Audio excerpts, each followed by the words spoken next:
बुलढाण्यातल्या पातुर्डा गावात रविवारी राज्यव्यापी शेतकरी हक्क परिषद पार पडली। या परिषदेमध्ये बच्चू कडू यांनी सरकारवर घणाघाती टीका केली। राज्यातल्या शेतकऱ्यांच्या अधोगतीला सरकारच जबाबदार असल्याचा हल्लाबोल त्यांनी केला। तसंच शेतकरी आत्महत्येवरून सुद्धा प्रचंड संताप व्यक्त केला।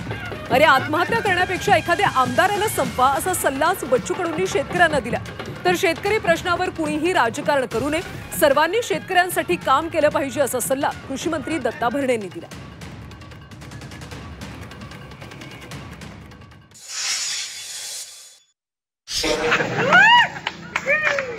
अबे तू मरापेक्षा एखाद्याला मारून टाक ना। एखादा आमदार जरी कापला ना, आम्हीच सांगतो आत्महत्या करायची वेळच येणार नाही।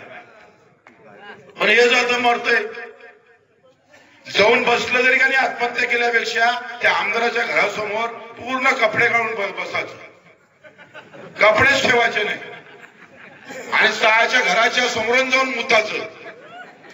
काय फरक आहे? मेल्यापेक्षा परवडत नाही का? हे हा धिंगाणा जर सुरू केला ना तर सांगतोय मुतल्यानं काय पाहतोय सरकार। माझे मित्र आहेत, ही वेळ खरं तर राजकारण करण्याची नाही आहे।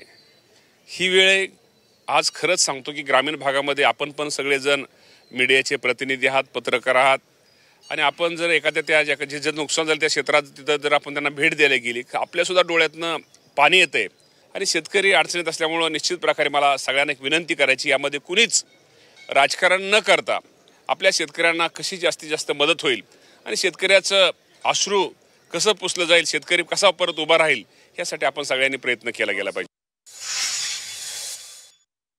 काम बच्चू कडूंनी करावं ना। शेतकऱ्याला आणखी तुम्हाला काय त्यांच्यावर गुन्हे दाखल करायचे का? स्वतः करा। एखाद्याबद्दलचा स्टेटमेंट देत असताना कमीत कमी ह्याची भान तर ठेवा की आपण काय बोलतोय। शेतकरी त्याच्या अडचणीत, त्याला खून करायला लावणार का? आता ही पद्धत असते का? काही सरकारच्या विरोधात काय बोलायचं तो भाग त्याचा अधिकार आहे, त्यांनी ते बोलावंच। शेतकऱ्यांनी आमदाराचा खून करा, मग तुम्ही करा ना। शेतकरी तुमच्या पाठीशी उभे राहतील, तुम्ही करा। हे स्टेटमेंट फक्त प्रसिद्धीसाठी असतात आणि त्याला काही अर्थ नसतो।